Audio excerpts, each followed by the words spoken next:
Hey YouTubers, good morning, it's Rob Moffett. Guys, we got a fun video today. We're doing a neat little project. If you have a BB pistol or air pistol, this is how you can put a shoulder stock on it to improve your accuracy. I haven't seen anybody else do this before. That's always fun for me. It's going to be a real simple, inexpensive, cheap little gadget you can make, and it looks kind of cool. So I think we're going to have some fun this morning. Now, before I get started, some people say I talk too much or it goes on too long. Some people say I talk too slow. Whatever. If you go down here on the videos on YouTube, they give you a little icon here. If you click that, there's a way you can control the speed of all your videos that you watch to speed them up or slow them down. So try to help you out if you're not happy with how fast or slow things are going. YouTube gives you a way. Also, check out my playlist. I've been doing videos for 11 years. And got over 700 videos, do a video every week, and surprisingly I've got almost a dozen videos on air guns and air pistols and BBs and stuff. You might want to check out my videos I have. I'll put a link in the video description. Some of them are quite popular. Here's one I did over 1 million views. Hard to believe. Amazing. The very last air gun video I did was just last month. I did it on the Daisy Powerline 426, and I said in the video, you know what would be cool is if maybe I could make a stock, a shoulder stock for the Crosman, or maybe one of the other pistols. And I looked into it. Actually, they make a shoulder stock for the Crosman for only like 20-25 bucks. It's an excellent little product. It makes the pistol look really cool. So let me, instead of a Crosman, I'll try making one for the Powerline. That's what I did. I made one out of PVC, and I'm also going to make one later out of wood. I started off just with the PVC one. I'll make the wood one later.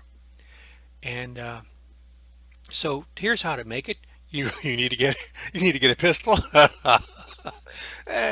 Also, I had to take the darn thing apart because I didn't know where I could add the screws safely. You do not need to take the pistol apart. I don't recommend it because it's got like 5 springs in it. What I did, because I wanted to see if I want to put a screw here for the PVC and wood maybe up front here. So I took it apart, and at the end of this video, if you hang in long enough, I'll go over how this pistol works. It's really cool design. I'm not going to show you the assembly and disassembly. I'll do that in maybe another different video. That's kind of tricky, but you shouldn't have to take them apart. But it's always fun to see how things work, and I'll show you how this works at the end of the video. But that's a different topic. Let's get started. To make the PVC guy little shoulder stock, you're going to get a 3/4 inch Schedule 40 plug. I wanted something lighter. This is all I could find. They make a PVC that's much thinner wall than Schedule 40. You know, Schedule 40 is thick and Schedule 80 is even thicker, but they have one on the bottom end that's lighter than Schedule 40. That's what I want to use, but I couldn't find any fittings that would work with the tubing. So here's your schedule, a 3/4 inch Schedule 40 plug is what I use. I used a piece of 1/2 inch PVC Schedule 40 that I had to taper. I had sanded to fit into the plug.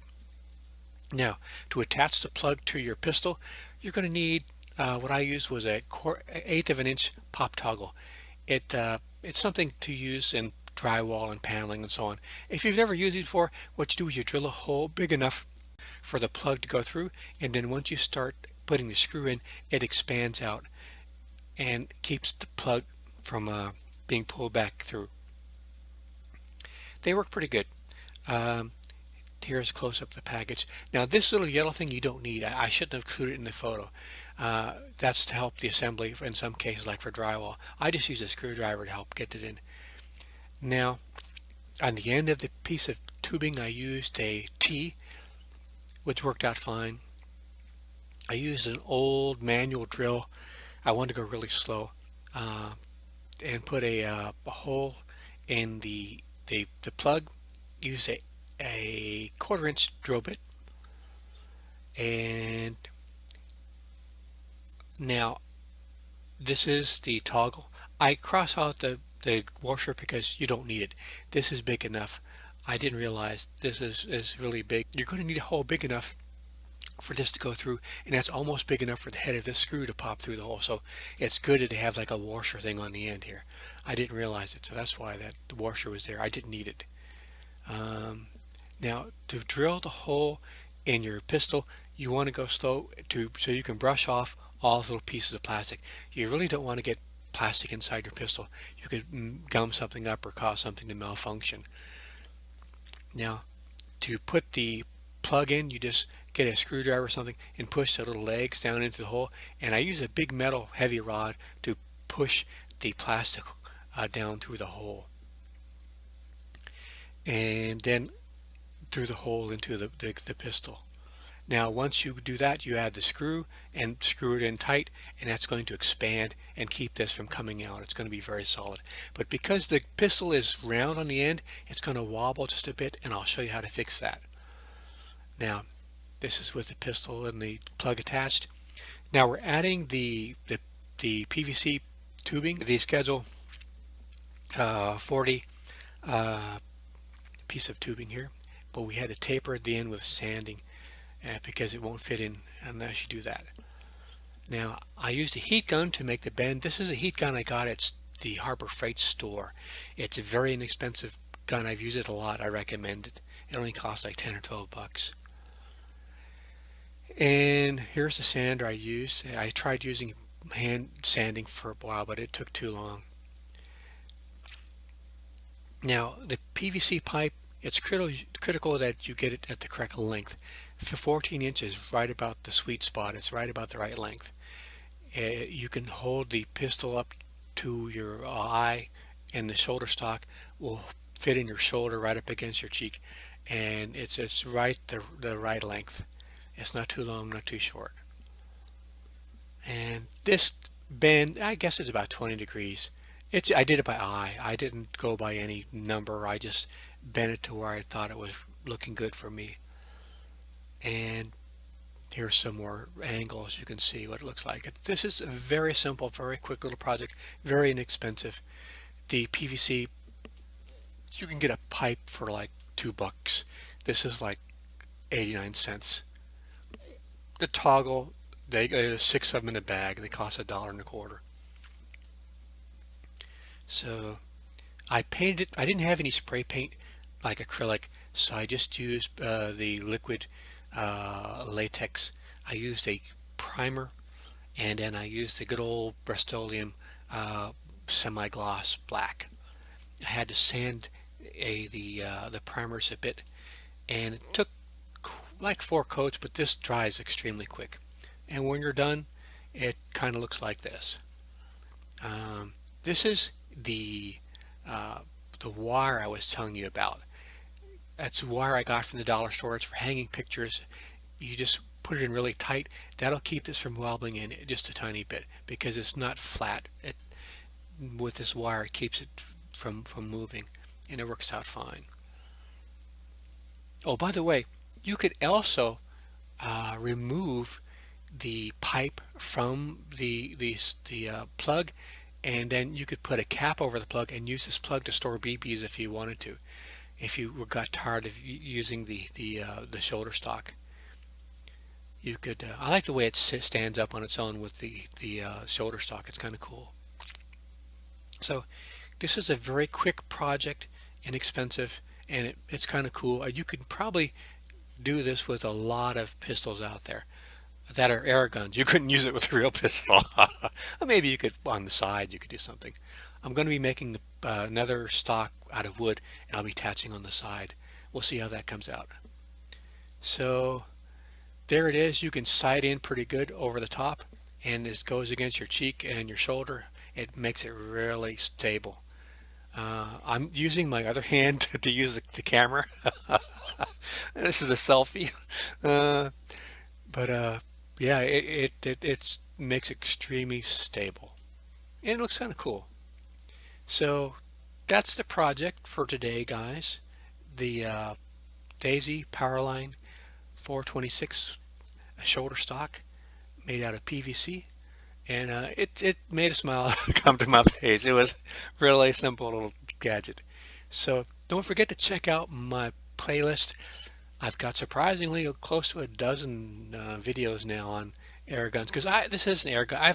I have videos on everything, so you never know what you're going to find on my channel. But I'm having more and more things on air guns. I'm going to have more on fishing too, so you might want to, and maybe metal detectors. So check out my channel. I put on new stuff every week. Got a bunch of cool people I feature on my channel, no relation to me. Got, like I said, a bunch of cool playlists. I'll leave information in the video description. I also have links to Amazon, but you can get this pistol on Walmart much cheaper. But I really enjoy people who go and do use my links on Amazon, because even if you don't buy something with that link, if you go on and search through Amazon and buy something, if you enter Amazon using that link, they throw me a few through pennies. So I'll leave a link to my store where you can see the stuff I bought over the years that I really liked. And it's really helpful. It doesn't cost you a penny if you buy something from Amazon you're going to buy anyway. So that's enough to talk about that. We won't talk anymore. Here is the end of the video, guys. If you've been with me long enough now, and if you're still hanging in there, I'm going to go over real quick how I think the pistol works. You've got 5 springs. 1, 2, 3, 4, 5. This spring here is the one for your trigger. This is where the force is pressing on your trigger. When you pull it, this part of the spring wants to pull it back.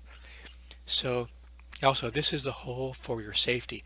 The safety has a little slot in it, and when the safety is placed correctly, this part of the trigger will slide through the slot and allow you to pull the trigger. When the safety is pushed all the way in, this part will go onto the barrel of the safety and you won't be able to pull the trigger.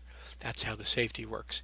Now this spring pulls this trigger forward, but when you use your finger to pull it back, this part of the trigger pushes right on this guy here. And this guy has a big spring that's missing. It's over here on the table. That is always pressing this backwards. And the reason it does that, because the CO2 is trying to come out from back here. By this being pressed on the CO2, it can't come out.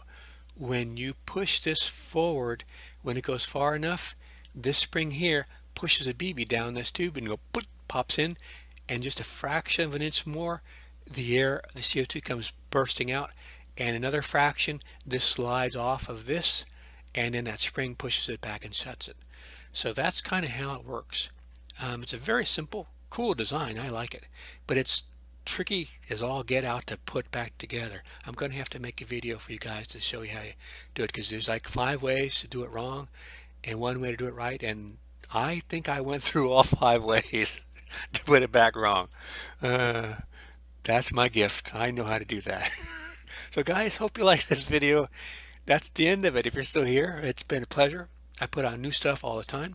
Like I said, I got a playlist for my air gun and BB gun videos, and hope you enjoyed it. It was a blast. I enjoyed this video this week. It's been fun. Thanks for watching these videos, and even if you don't subscribe or leave a comment or give a thumb, I'm just happy you watched it and you enjoyed it. All right, guys, take care. See you out there.